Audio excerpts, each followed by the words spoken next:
बात जुर्म से जूझते अवाम की हो या समाज में बढ़ते क्राइम ग्राफ की, अपराध की हर सूरत के पीछे छिपा होता है कोई ना कोई गुनहगार।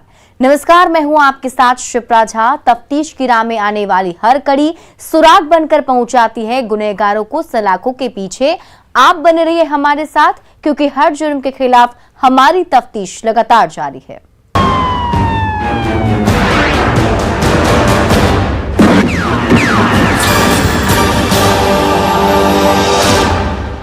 बिहार में बेखौफ बदमाशों की बंदूकें हर जिले में गरज रही है। लाशें बिछ रही हैं, चीख पुकार और चित्कार की आवाजें गूंज रही हैं। पुलिस हर मोर्चे पर फेल साबित हो रही है, जिसकी तस्दीक ये वारदातें कर रही हैं। देखिए।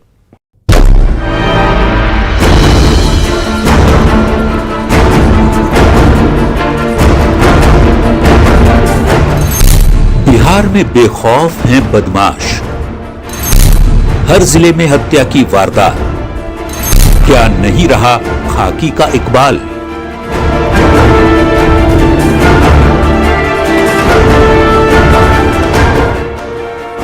ये अपना बिहार है, यहां गुंडे बदमाश बेलगाम है। पुलिस हत्या की वारदात को रोकने में नाकाम है, इसलिए हर जिले का हाल बदहाल है। दिन के उजाले में, रात के अंधेरे में अपराधी खूनी वारदात को अंजाम दे रहे हैं। ये हम नहीं कह रहे, जिलों से सामने आई ये वारदातें उसकी तस्दीक कर रही हैं। शुरुआत राजधानी पटना से करते हैं। तारीख 15 जनवरी 2022, जिला पटना, जगह दानापुर। मामला एक की हत्या, एक जख्मी। यहां फुलवारी शरीफ इलाके में बेखौफ बदमाशों ने लिट्टी दुकान पर अंधाधुंध फायरिंग कर दी, जिसमें 2 लोगों को गोली लग गई। एक घायल चंदन कुमार उर्फ कुंदन उर्फ चन्ना की मौत हो गई, जबकि विष्णु दयाल जख्मी हो गया। बताया जाता है कि दोनों यहां पर बैठे हुए थे, जबकि एक का दुकान है। बाइक सवार अपराधियों ने दस्तक दी और ताबड़तोड़ फायरिंग करनी शुरू कर दी। बताया जा रहा है कि एक दिन पहले चंदन और विष्णु दयाल से बरहमपुर बगीचा में बिल्डर अमन कुमार से लड़ाई झगड़ा हुआ था। उसी विवाद के बाद इस वारदात को अंजाम दिया गया। फिलहाल पुलिस तफ्तीश में जुटी। 2 दिन गांव के पीछे चंदा कहाँ गोली लगा है? अब उसको लगा है, लगा है ना। अब बाकी लगता है कि 3 मोबाइल पीछे इधर भी रिकॉर्डिंग हो रहा है, माथा में लग गया। समझ चलाई सर। तारीख 16 जनवरी 2022, जिला सारण, जगह मशरक। मामला निर्मम हत्या। सारण जिले के मशरक थाना इलाके में प्रेम प्रसंग में युवक की निर्मम तरीके से हत्या किए जाने के बाद सनसनी फैल गई। वारदात के बारे में बताया जाता है कि बलुआ टोला गांव के रहने वाले मुन्ना शाह रविवार की रात गांव में ऑर्केस्ट्रा देखने गए थे। जब देर रात घर नहीं लौटे तो परिजनों ने उनकी खोजबीन शुरू कर दी। उसके बाद भी उसका कोई सुराग नहीं मिला। जब सुबह हुई तो खून के छींटे देखकर परिजन परेशान हो गए। उसके बाद घर वालों ने मुन्ना की तलाश शुरू कर दी। जब पास के कुंटू शाह के घर में जाकर देखा तो मुन्ना की लाश उसके घर के बंद कमरे में बिस्तर पर पड़ी थी। मौके पर पहुंची पुलिस भी जांच कर बिना कुछ बताए वापस लौट गई।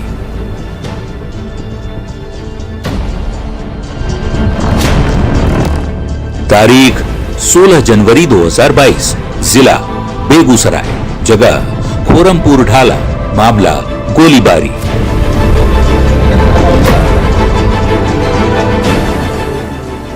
यहां भी बदमाशों ने एक सब्जी विक्रेता को उधार में सब्जी नहीं दिए जाने पर गोली मारकर जख्मी कर दिया। घटना मटिहानी थाना क्षेत्र के खोरमपुर ढाला की है। खोरमपुर गांव निवासी सब्जी विक्रेता मोहम्मद आयूब खोरमपुर ढाला पर सब्जी बेचा करता है। गांव के ही बदमाश अशोक पासवान पर उसे गोली मारने का आरोप है। बैठा होगा तो बोला सब्जी मांगे का नहीं, कितना दिन देगा, यही जाना अशोक ज्यादा बोला कि मारो चलो, तब ये जाना अशोक पासवान गोली चला जो हमारे कंधे में। उसके बाद हम चिल्लाना शुरू कर दिया कि गोली मारा। तब वो लोग भाग गया। तारीख 15 जनवरी 2022, जिला पटना, जगह दानापुर, मामला एक की हत्या, एक जख्मी। शुक्रवार की देर शाम दानापुर के ही शहवजपुरा गांव में चुनावी रंजिश को लेकर खूनी खेल खेला गया, जहां अपराधियों ने एक व्यक्ति को सीने में एक के बाद एक 3 गोलियां मारकर उसकी हत्या कर दी, तो दूसरे को पीट पीट कर गंभीर रूप से जख्मी कर दिया। मृतक व्यक्ति की पहचान शहवजपुरा निवासी प्रहलाद सिंह और घायल अंकुर कुमार के रूप में हुई है। हत्या का आरोप मृतक के गोतिया पर लगा है। फिलहाल पुलिस मामले की तफ्तीश में जुटी है। तारीख 15 जनवरी 2022, जिला भागलपुर, जगह नवगछिया, मामला हत्या। यहां भी बेखौफ बदमाशों ने दूध नहीं देने पर भवनपुरा के नया टोला निवासी विलास मंडल के बेटे नीरज कुमार की गोली मारकर हत्या कर दी। उसके सिर और गर्दन पर 2 गोलियां मारी गई। नीरज जीबी कॉलेज में इंटर का छात्र था। सूचना मिलने पर नदी थाना पुलिस मौके पर पहुंची और जांच में जुटी।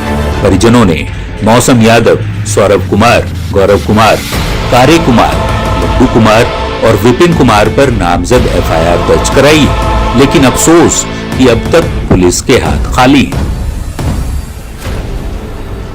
तारीख 15 जनवरी 2022, जिला बांका, जगह लौढ़िया, मामला हत्या।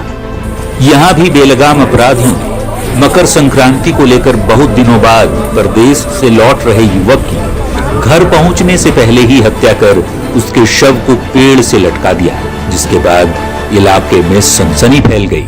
घटना फुल्ली डुमर थाना क्षेत्र के लौढ़िया गांव की है। मृतक की पहचान कृष्ण कुमार शाह के रूप में हुई है, जो पंजाब के लुधियाना में किसी निजी कंपनी में काम करता था।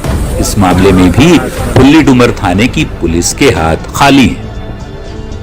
तारीख 15 जनवरी 2022, जिला बेतिया, जगह दुबौलिया, मामला महिला का शव बरामद। यहां मझौलिया थाना क्षेत्र के दुबौलिया इलाके से खेत में एक महिला का शव बरामद किया गया। महिला के शरीर पर चाकू से वार के कई जख्म हैं। आशंका जताई जा रही है कि महिला की चाकू गोद कर हत्या कर दी गई है।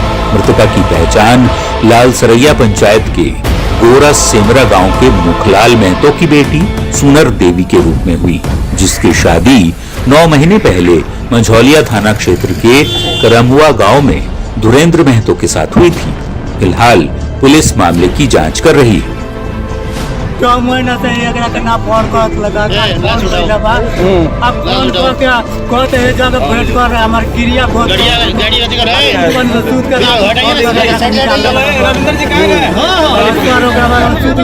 बताई तो तई होइला नहीं। तारीख 15 जनवरी 2022, जिला भोजपुर, जगह सिकरौल गांव, मामला गोलीबारी। यहां एक बदमाश ने एक युवक को गोली मार दी।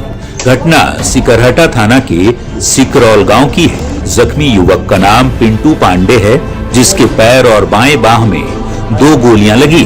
घटना के बाद जख्मी को आनन फानन में आरा के एक निजी अस्पताल में भर्ती कराया गया है। गोलीबारी का आरोप गांव के प्रकाश नाम के युवक पर लगा है।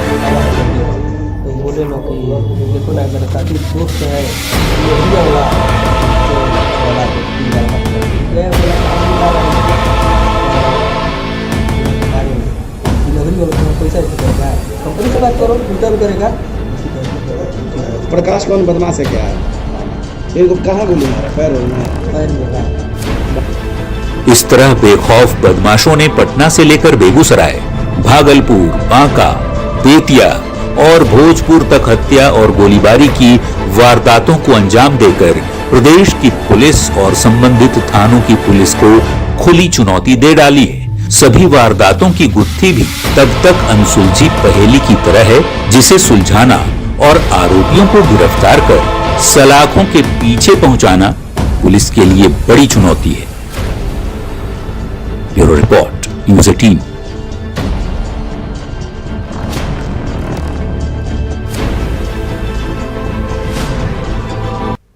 धनबाद के चर्चित अंजुम आरा हत्याकांड के सभी आरोपियों को पुलिस ने गिरफ्तार कर लिया है। 15 दिन बाद सभी आरोपी जेल की सेल में पहुंच गए हैं।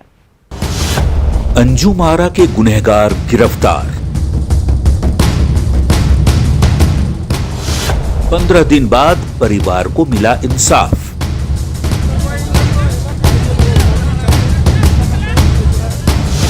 सलाखों में कटेगी शैतानों की दिन और रात।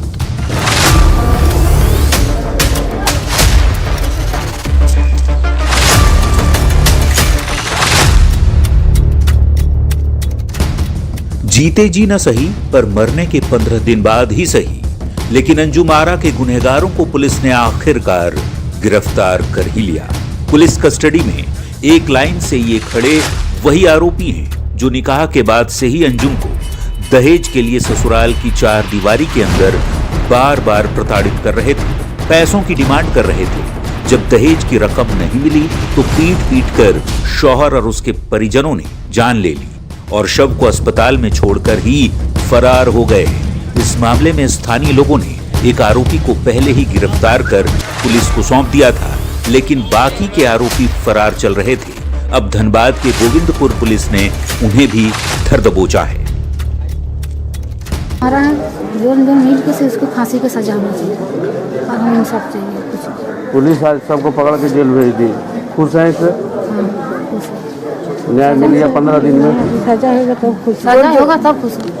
और जो लोग जुड़ा हुआ है उन लोग को नाम आना चाहिए। जितना लोग जुड़ा हुआ कि ये लोगों को कड़ी से कड़ी सजा, बल्कि फांसी का सजा हो, ताकि दोबारा किसी भी माँ बाप का बेटी को किसी तरह का ससुराल में कभी भी इस तरह का अपराध करने का कोई कोशिश नहीं करे। इसलिए लोग को जल्द से जल्द फांसी हो, ताकि पूरा दुनिया वाला देखे और डरे कि किसी भी बेटी के साथ कभी भी ऐसे नहीं करे। पुलिस की दबिश के बाद बाकी के सभी आरोपी बंगाल भाग गए, लेकिन पुलिस ने मामले को गंभीरता से लेते हुए एसआईटी का गठन कर बंगाल पुलिस की मदद से सभी को धर दबोचा है, जिसमें अंजुम आरा की सास जुबैद खातून, ससुर शहाबुद्दीन अंसारी और ननद को लेकर कुल 5 आरोपी शामिल हैं। सभी ने अपना जुर्म भी कबूल कर लिया है। अब जरूरत है आरोपियों को सख्त से सख्त सजा दिलवाने की, ताकि फिर कोई अंजुम दहेज की बलि न चढ़े।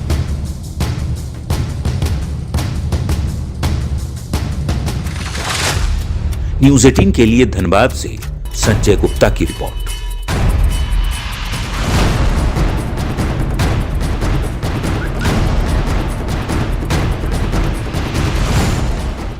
अब वक्त हो चला एक छोटे से ब्रेक का, लेकिन ब्रेक के बाद दिखाएंगे भोजपुर पुलिस ने कैसे 2 कांडों का खुलासा किया है।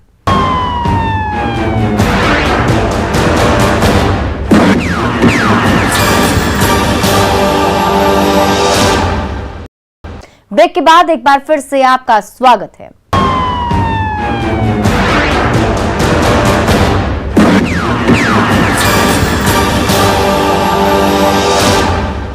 भोजपुर पुलिस ने एक साथ जिले के 9 कुख्यातों को गिरफ्तार करते हुए 2 बड़े कांडों का खुलासा किया, साथ ही एक रंगबाज को भी जेल की सेल में भेजा है। देखिए रिपोर्ट। हथकड़ी में 9 कुख्यात, 3 कांडों का खुला राज।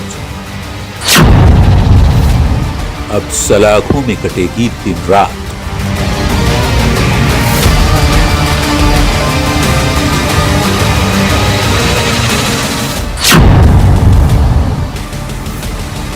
हाथों में हथकड़ी और चेहरे में मास्क लगाए पुलिस कस्टडी में लाइन से खड़े ये वो ही 9 कुख्यात हैं जो जिले में एक के बाद एक आपराधिक वारदातों को अंजाम दे रहे थे, पुलिस को मुंह चिढ़ा रहे थे, खाकी के खौफ को खामोश कर रहे थे और हत्या के बाद गुमराह भी कर रहे थे। लेकिन अब ये पुलिस की गिरफ्त में हैं। हाथों में हथकड़ी लगी है तो चेहरे की हवाइयां उड़ी हैं, वरना ये कहीं हत्या या लूट की वारदात को अंजाम दे रहे होते। पुलिस ने 9 बदमाशों की गिरफ्तारी के साथ साथ 3 अलग अलग मामलों का खुलासा किया है, जिसकी गुत्थी सुलझाना पुलिस के लिए किसी पेंच से कम नहीं था। मिला के 9 अपराधकर्मी हैं, एक देसी राइफल, एक देसी कट्टा है, मृतक का बैग है, एक पिस्टल। पूरी घटनाक्रम में डीएसपी पीरो और एसएचओ तरारी ने महत्वपूर्ण भूमिका निभाई है। तीनों घटनाओं को अवरुद्ध किया। हत्या की पहली वारदात 4 जनवरी 2022 की है, जहां तरारी के नूनाडीह मोड़ पर हुए बंधन बैंक कर्मी विजय कुमार प्रसाद की हत्या के 10 दिन बाद पर्दाफाश करते हुए हत्या में शामिल आरोपियों और हत्या में प्रयुक्त हथियार को पुलिस ने बरामद किया है। प्रथम दृष्टया पुलिस को लगा कि लूट के दौरान ये हत्या की गई है, लेकिन जब पुलिस ने घटनास्थल पर जाकर बारीकी से जांच की तो विजय कुमार प्रसाद ने पूरे दिन में जो पैसे कलेक्ट किए थे, तकरीबन 1.5 लाख रुपए उसकी जेब से मिला। उसके बाद पुलिस ने दिमाग का घोड़ा दौड़ाना शुरू किया और संदेह के आधार पर तरारी के सिंधहा गांव निवासी धनजी यादव को हिरासत में लेकर जब पूछताछ शुरू की तो परत दर परत सारे राज खुलते गए। धनजी यादव की निशानदेही पर पीरो पुलिस की टीम ने लूटपाट और हत्या की वारदात में शामिल 3 अन्य अपराधियों अमित कुमार, राकेश कुमार और रोहित कुमार को गिरफ्तार किया। तीनों की गिरफ्तारी के बाद उनकी निशानदेही पर पुलिस ने घटना में प्रयुक्त एक देसी कट्टा, एक गोली, एक खोखा और मृतक का बैग बरामद किया। चौंकाने वाली बात यह है कि अपराधियों ने बैंक कर्मी की हत्या कर पैसे बैग में होने का सोचते हुए ही बैग लेकर फरार हो गए थे, लेकिन तकरीबन 1.5 लाख रुपए बैंक कर्मी के पॉकेट में होने की वजह से अपराधी कुछ हासिल नहीं कर पाए और आखिरकार गिरफ्तार हो गए। घटनास्थल को देखा तो ये चीज स्पष्ट हुई कि लूट की घटना है। फिर हम लोगों ने अनुसंधान को दूसरी दिशा में ले गए और वहां उस घटनाक्रम में और उस घटनास्थल के आसपास के जो गांव हैं, जो क्षेत्र हैं, वहाँ कौन कौन से सक्रिय अपराध कर्मी रहे हुए हैं, उनकी सूचना इकट्ठा करना चालू किया। अपने ही हम लोगों ने गुप्तचरों के माध्यम से ही बताना चालू किया और टेक्निकल अनुसंधान में प्रेरणा किया। तो इसमें समझ में आया और आज करीब 10 दिन बाद हम लोगों को सफलता मिली है। इसमें 4 अपराध कर्मी हम लोगों ने गिरफ्तार किया है। इस घटना को कुख्यात अपराध कर्मी धनजी यादव है। धनजी यादव सिरहा गाँव के रहने वाले हैं और सिरहा गाँव के अपने 3 साथियों के साथ मिलकर उन्होंने इस घटना को अंजाम दिया। गोलीबारी की दूसरी वारदात 10 जनवरी 2022 की है, जहां तरारी के सिंधहा निवासी निखिल को उनके दोस्तों ने ही गोली मारकर जख्मी कर दिया था। बताया जाता है कि मुर्गी फार्म के पैसे के विवाद में 3 दोस्तों ने दोस्ती के रिश्ते को कलंकित करते हुए बर्थडे पार्टी से लौट रहे अपने दोस्त निखिल के पैर में गोली मार दी। इस मामले का भी पुलिस ने खुलासा करते हुए गोलीबारी की वारदात में शामिल अभिषेक, सुजीत और बबलीस सिंह को गिरफ्तार किया है। तीनों के पास से पुलिस ने गोलीबारी में प्रयुक्त पिस्टल भी जब्त कर लिया है। इस घटना में भी मान के चल रहे थे कि ये भी हो सकता है लूटपाट की घटना और कोई ऐसा गिरोह काम कर रहा हो जिसने इस घटना को अंजाम दिया हो। शायद हो सकता है 4 तारीख और 10 तारीख घटना लिंक अप, लेकिन ऐसा नहीं था। 4 तारीख की घटना अपने आप में अलग थी, 10 तारीख घटना अपने आप में अलग है। 10 तारीख को जो घटना घटित हुई उसमें 3 दोस्त थे, एक पार्टी बनाकर लौट रहे थे। इनके पास एक पिस्टल थी। इन लोगों का पहले से विवाद था। ये लोग, इनमें से एक व्यक्ति जो बबलीस कुमार है, ये पहले मुर्गा फार्म का काम करते थे। उसी मुर्गा फार्म में दोनों दोस्तों ने भी इन्वेस्ट किया हुआ था। उसी के क्रम में इन लोगों में कुछ लेन देन में विवाद हुआ था। उसी को लेकर के अभिषेक, सुजीत और बबलीस ने अपने मित्र निखिल को गोली मारी, उनको घायल किया। हम लोगों ने फिर इन तीनों को गिरफ्तार किया। तीनों ने पूछताछ में बताया, अपना विवाद भी स्पष्ट किया इन लोगों ने और बताया कि इन लोगों के द्वारा गोलीमारी की घटना की प्लानिंग की गई। जिस पिस्टल का भी उपयोग किया गया था इन लोगों के द्वारा, उस पिस्टल को बरामद कर लिया गया है। वहीं छापेमारी के दौरान पुलिस ने एक अन्य अपराधी गौतम के तरारी के रामनगर गांव स्थित घर से एक देसी राइफल बरामद किया है। इस दौरान पुलिस ने गौतम कुमार को भी गिरफ्तार कर लिया। इस तरह पुलिस ने 2 अलग-अलग मामलों का खुलासा करते हुए कुल 9 बदमाशों को गिरफ्तार कर जेल की सेल में भेजते हुए बड़ी राहत की सांस ली। न्यूज़ 18 के लिए भोजपुर से हिमांशु प्रवीण की रिपोर्ट। तो अपराधी चाहे लाख शातिर हो, तफ्तीश की दिशा अगर सही है तो बच नहीं सकता कोई भी गुनहगार सलाखों के पीछे जाने से। तो पुलिस चाहे सोई हो, मुजरिम चाहे कोई हो, आप बने रहिए हमारे साथ, क्योंकि हर जुर्म के खिलाफ हमारी तफ्तीश लगातार जारी है।